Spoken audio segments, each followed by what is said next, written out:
Good morning. First of all, I've got to tell you that Richard has two parents. His father, Bob, and myself, of course. Bob has been just as involved, just as active in this as I have. I just happen to be the one more outspoken. That's all.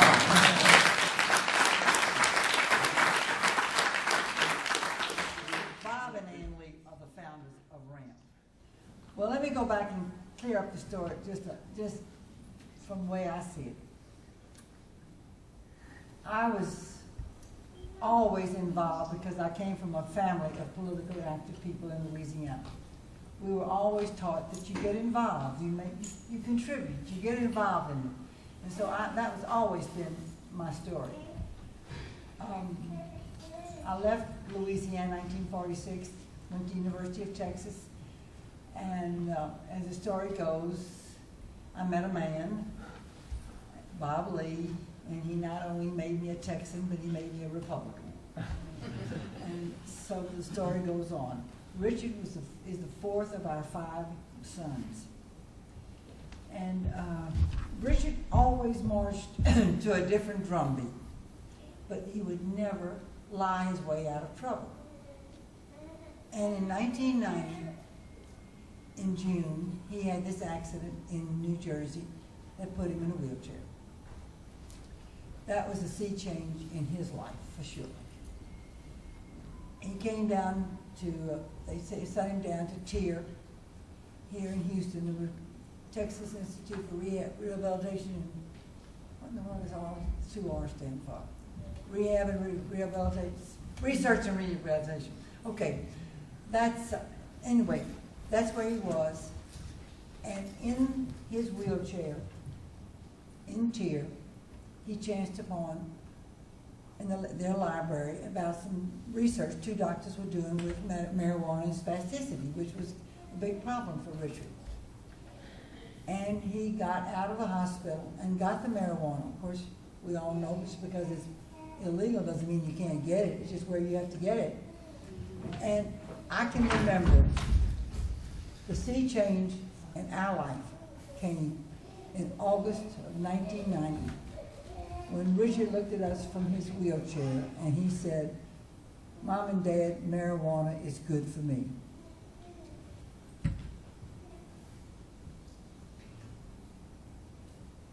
Before that, I thought NORML was awful. I thought NORML was one of these left-wing groups, you know, that I would never associate with. I thought NORML was the weed of the devil. I mean, you know.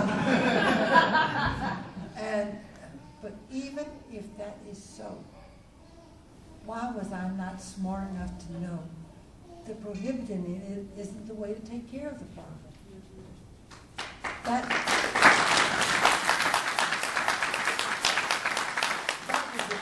was the big thing I finally realized, that prohibition is not the answer. When we first got involved with DPFD, Drug Policy Forum of Texas, the goal was to make it possible for people to use marijuana for medicine. That should be a given. And once I got the light, once Bob had the light, everybody wouldn't they? Everybody would see it too? Right. No way. But that was the first goal that we had, was to make people realize, help people, educate people to where they knew that marijuana was darn good medicine. Not for everything, not for everybody, but darn good medicine. And the more I learned about this subject, the more I learned that we couldn't even, responsible research could not even get the marijuana for research, the more unhappy I became with my government. And what do you do when you're unhappy with your government? You work at changing it, right? What do you do with bad law? You work to change bad law. And I keep saying that the law that prohibits the use of marijuana is simply bad law. And if you go back and find out, and when I learned how marijuana was outlawed in 1937, I could not believe that had happened in my beautiful country.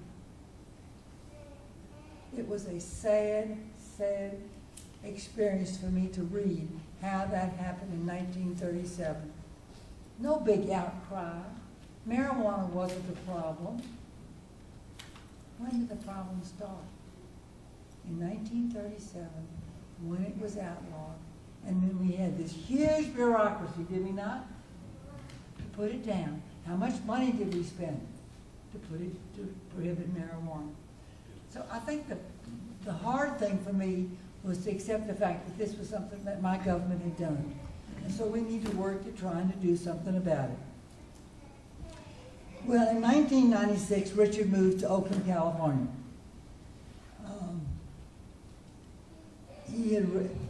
That was after, of course, marijuana became legal in 1995.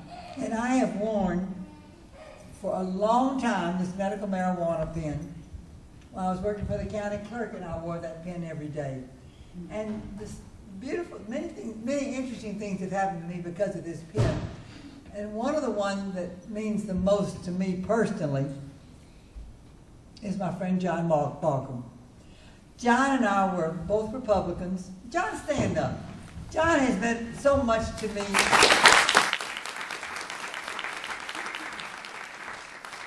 can't tell you how much I love that man.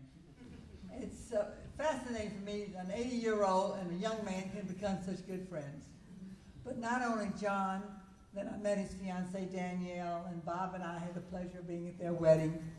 And they're just truly very, very dear to me. But John did something else. He brought me Joey and Jason. And you two stand up. These two young men.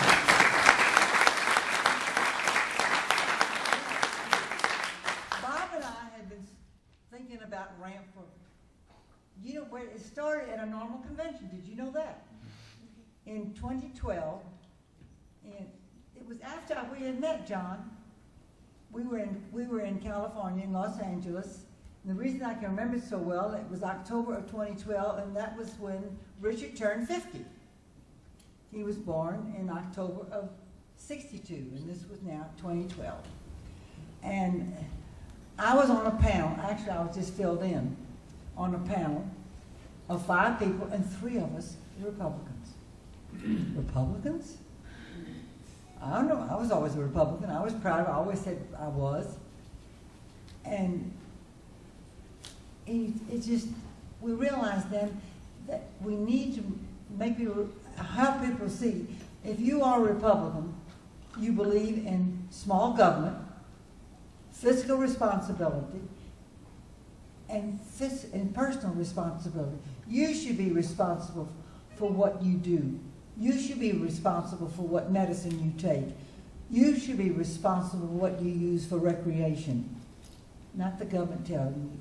So that was, I'm seeming to be digressing a bit, but that was what came out of that. And RAMP came out of that. Republicans Against Marijuana Prohibition. I talked to some people, got some, and really didn't do very much about it. Came back to Houston and talked about it.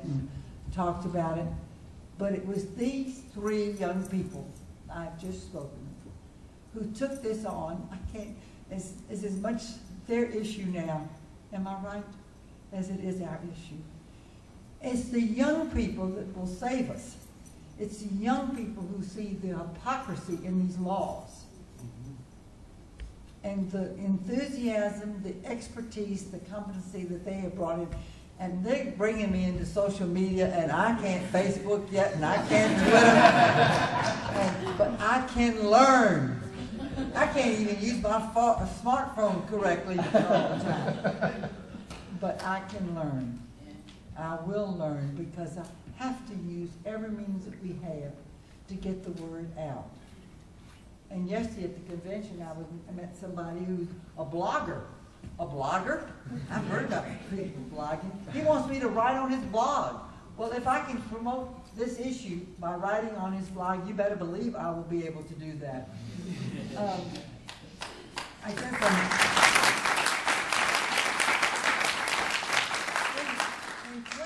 in 2010, because of Richard's, mainly a lot because of what Richard did, they had got on the ballot in California, Prop 19. Prop 19 was to do in California basically what has now been done in Colorado and Washington State. And I went out to, I've been in politics for a long time, long time. And so I went out, and Richard always did not like politics. But boy, he realized that what he has always taught is that if you're going to do this, if you're going to get involved with marijuana, you got to be political. So I went out 3 different times to work on Prop 19. And when in the Oakland Tribune knew Richard, and by the way, the city of Oakland really likes Richard. They like what he's done in Oakland. They like the part that old Oakland called Amsterdam now.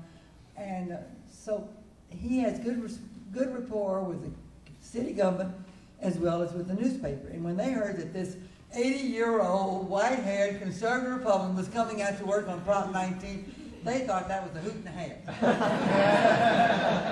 They interviewed me. And I do not know really where this statement came from, except I believe it was God inspired. I made the statement June 25th of 2010. The drug war is so bad.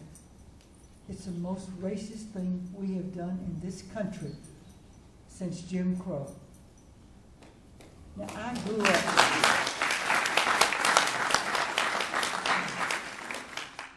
up with Jim Crow in Louisiana. And for you young people, Jim Crow was the term that referred to all of the segregation laws that the white Democrats had put into the inmate law, such as whites and blacks couldn't marry, they couldn't even drink out of the same water fountain, certainly couldn't use the same restroom. Would you believe that was the culture that I grew up with? And I accepted it. I didn't know any better. Went to the University of Texas, and I was 17 years old in 1947, the first time I ever saw a white and black man shake hands. Yeah, wow. And I realized afterwards that really wasn't, it was normal. It was not something, but when you have grown up in a culture, and I've used this parallel, the white and black man were walking toward each other on the sidewalk. The black man was expected to get off the sidewalk to let the white man pass. Can you believe that was the culture in this country? So we have come a long way. And the Republicans have not been half bad on this. LBJ wouldn't have gotten very far with his, what am I trying to say? His civil rights legislation if the Republican senators had not endorsed it and supported it. So we have been in the front. Slavery, racism was in our Constitution. It took a Republican, Abraham Lincoln, with the Emancipation Proclamation. Then it was the white Democrats in the South who gave us the Jim Crow. And then, thanks be to that great man, Dr. Martin Luther King, with help from a lot of people. And the more you hear about the sad things that happen in the South to overcome, just to give people the right to vote. But as Condoleezza Rice has said many times, it was not the Republicans who stopped her father from voting. Remember that. It was not the Republicans who stopped her father from being able to vote. So, if I sort of lost my place here. Anyway, I think you get the drift of where I have been in my lifetime in all of this. And it was in Oakland that I realized that how bad the drug war, it wasn't just a matter of keeping people from using marijuana.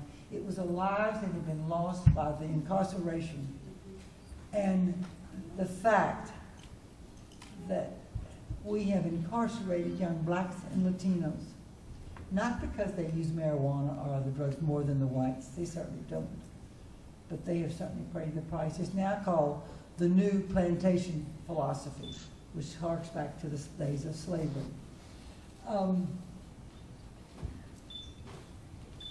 The basic message that I will try to get, and I have not been keeping track of time, I don't know, because I could go on and on. Please.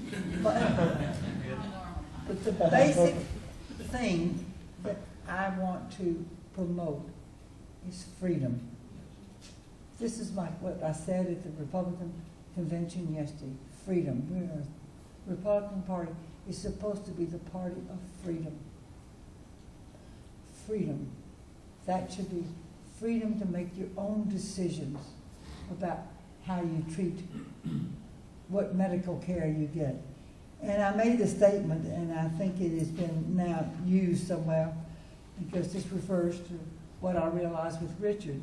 Because of Texas law, patients have more health care freedom in California than they do in Texas.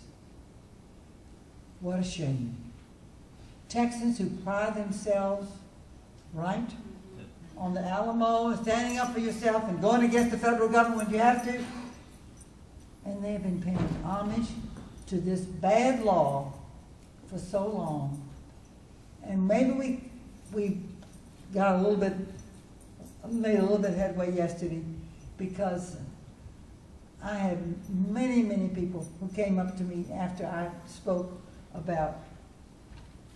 on this issue, and they said they were supportive, very supportive. I had a lot of support that I felt, and I just think we've got to, of course, I don't think you can change the people who make money off this, those who are embedded with the pharmaceutical industry.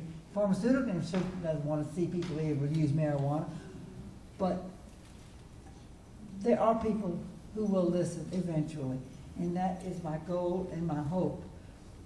Because, as I have said, the greater the injustice, the louder we must speak, and the more passionately we must live. That was that great German religious who died under Hitler. Dietrich von, I can't even say his right name, Dietrich von Hammer, who made that statement. He died because he believed that. And we have to believe that. No, we have got to correct this great injustice in this country.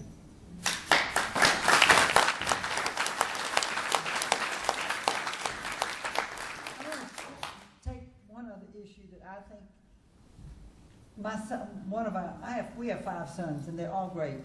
But one of them he said, Mom, you know, Republicans always say they're pro-life. What do you mean by pro-life? Pro-life has got to mean more than just stopping an abortion. It has got to mean the way this man, I'm sorry, I've now forgotten your name, and I've forgotten your daughter's name. Pardon? Alexis. Alexis should have the right to use the medicine that is best for her. That's right.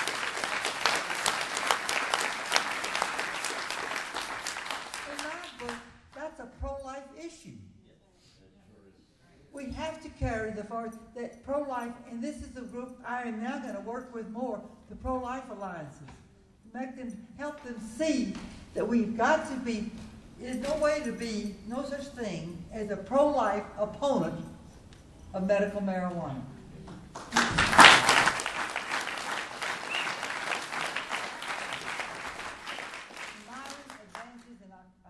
Allow use of chemotherapy to aggressively attack and treat tumor growth. However, side effect is in such use is severe nausea, which such side effect, if not controlled, prevents treatment and leads to death. Medical cannabis has been shown to be the best and often the only effective way to control these life-threatening side effects. There's no longer any dispute. Medical marijuana saves lives. Medical marijuana has vital uses even in pediatric oncology, saving the lives of brave, innocent children who trust us as adult policymakers, not to forbid them the use of the one medicine that could save their lives. If we do not recognize that this continuing war on medicine undermines the very fabric of the culture of life, then we turn our backs on everything that is truly pro-life. Using the heavy hand of government to deny life to those whose suffering we can soothe and whose disease we can treat and whose small trusting hands we can hold as they walk into the light of a cure is so vastly a desecration of pro-life, of core pro-life principles, that no person can take the pro-life movement seriously unless it supports life for all. What are we going to do? We have to keep knocking at this door of our government. So I am going to stop now with one thought that I would like for us all to, in which I'd like for us all to be involved. We need here in the state of Texas to find a constituent, 3 or 4 or 5, for every one of the 150 state legislators.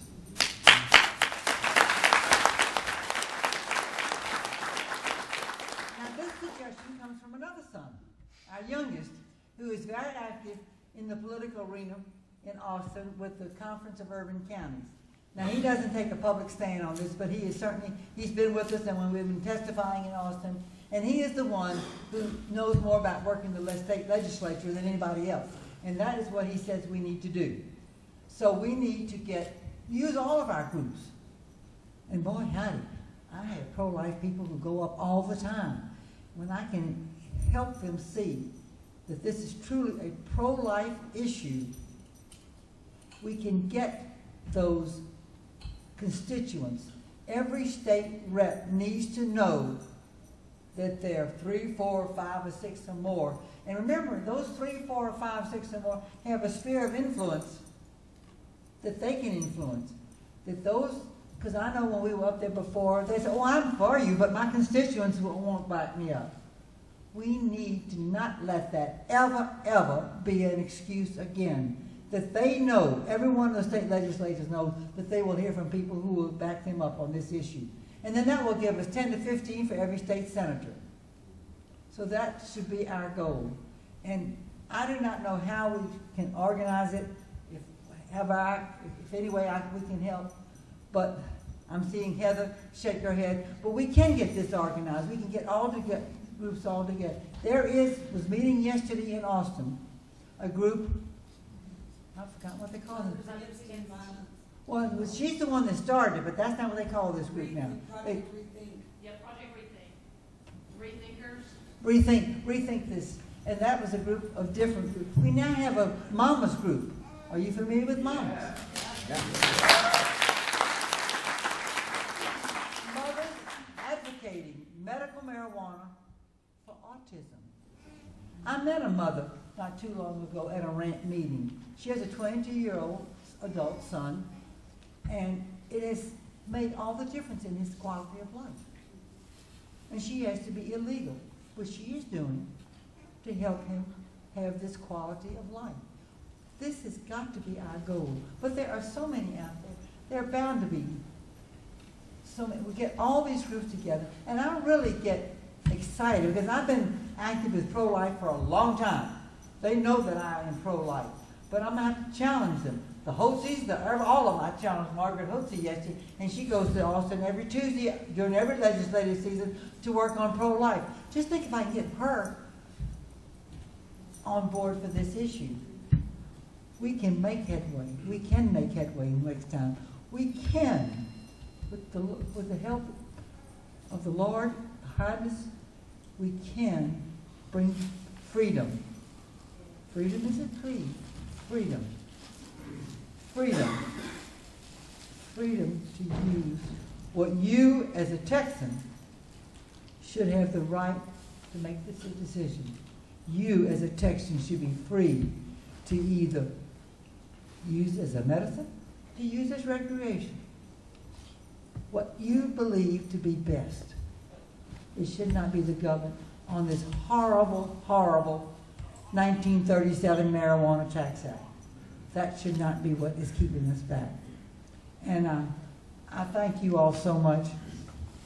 There are many people who have been involved in this issue who do not have this personal reason that got us into it.